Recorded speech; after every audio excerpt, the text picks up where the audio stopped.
5 जून 2026 एक डॉक्टर अपनी ड्यूटी कर रही थी। जिंदगियां बचाने आई थी, लेकिन उस दिन किसी ने उसकी खुद की जिंदगी बर्बाद करने की कोशिश की।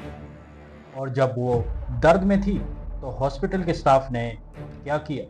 अस्सलाम वालेकुम दोस्तों, मेरा नाम है हाजी और चलिए करते हैं एक्सपोज क्वेटा की मानूर डॉक्टर की वो कहानी जो आपने सुनी नहीं होगी। कोयटा के सिविल अस्पताल में खातून। कोयटा के सिविल अस्पताल में कोयटा में तेजाब की शिद्दत से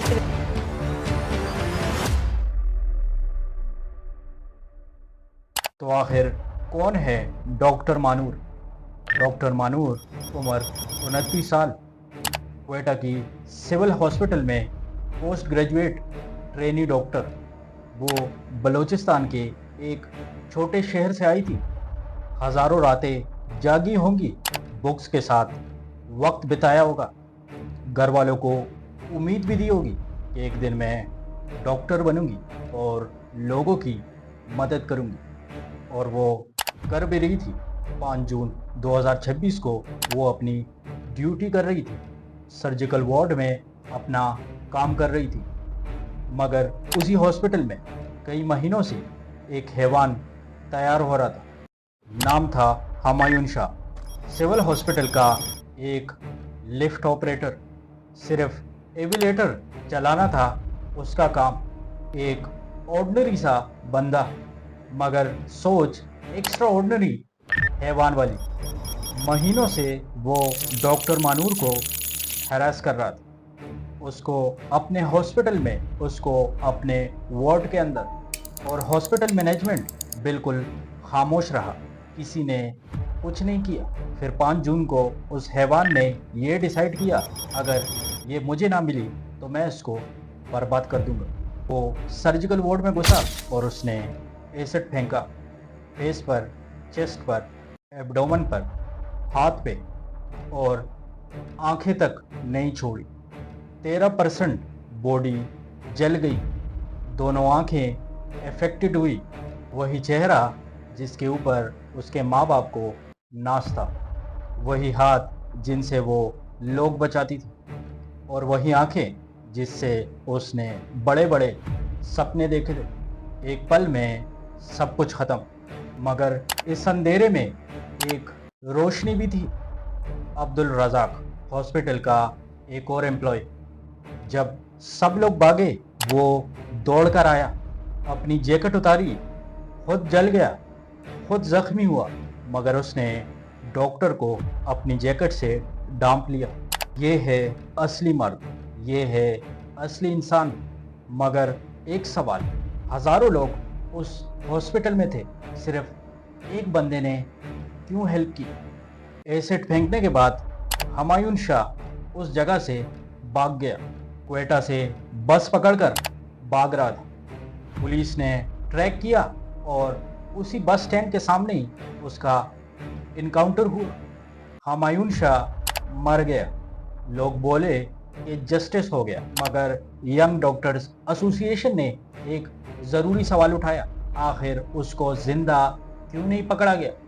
क्योंकि अगर वो ज़िंदा होता तो हमें पता चलता कि उसके पीठ के पीछे कौन है। महीनों तक हॉस्पिटल में हैरेसमेंट होती रही। किसी एडमिनिस्ट्रेटर ने एक्शन क्यों नहीं लिया? क्या कोई और एंगल था इस अटैक के पीछे? एक मौत ने क्रिमिनल को भी छुपाया और उस इन्वेस्टिगेशन को भी। एफआईआर दर्ज हुई सेक्शन 336 बी के तहत।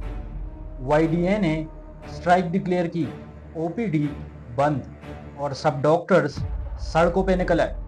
लेकिन असली सवाल अभी भी जवाब का इंतज़ार कर रहे। हॉस्पिटल मैनेजमेंट का क्या होगा? हमायून शाह ने एसिड फेंका, वो मुजरिम था, वो हैवान था, इसमें कोई शक नहीं। मगर सवाल ये है कि अगर महीनों तक हैरेसमेंट होती रही तो किसी ने रोका क्यों नहीं?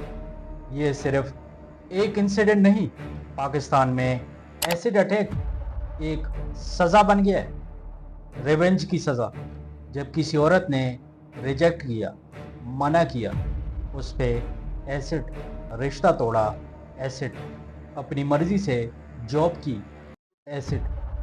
2011 में एसिड कंट्रोल और एसिड क्राइम एक्ट बना, मतलब कानून बना हुआ है, पर इस कानून का क्या जिसकी इम्प्लीमेंटेशन ज़ीरो हो। जब हॉस्पिटल में महीनों तक हैरेसमेंट हो रही हो और एडमिनिस्ट्रेशन सोई हुई हो, सेलिब्रिटीज़ ने पोस्ट किए, पॉलिटिशियंस ने स्पीचेस दिए और कल सब भूल जाएंगे जब तक अगला अटैक नहीं होता। डॉक्टर मानूर अभी कराची में ज़ेर इलाज है, आगा खान हॉस्पिटल में, कंडीशन स्टेबल है, वो ज़िंदा है अब्दुल रज़ाक की वजह से, क्योंकि उसकी वजह से वो और जलने से बच गई। मगर वो दाग रहेंगे, वो दर्द रहेगा और हमेशा वो सवाल, क्या मैं दोबारा सेफ फील करूँगी। आज का सवाल ये नहीं कि हुमायूं को सज़ा मिली कि नहीं, आज का सवाल ये है कि अगले हुमायूं शाह को रोकना कौन चाहता है। अगर तुम चाहते हो कि इस मुल्क की बेटी हॉस्पिटल में सेफ रहे तो बोलते रहो, आवाज़ उठाते रहो और शेयर करते रहो। कमेंट्स में लिखो सिर्फ 3 अल्फाज, जस्टिस फॉर डॉक्टर मानूर। मैं हूँ आजी और हम तब तक नहीं रुकेंगे जब तक इस मुल्क की बेटी बिना डरे अपना काम करे।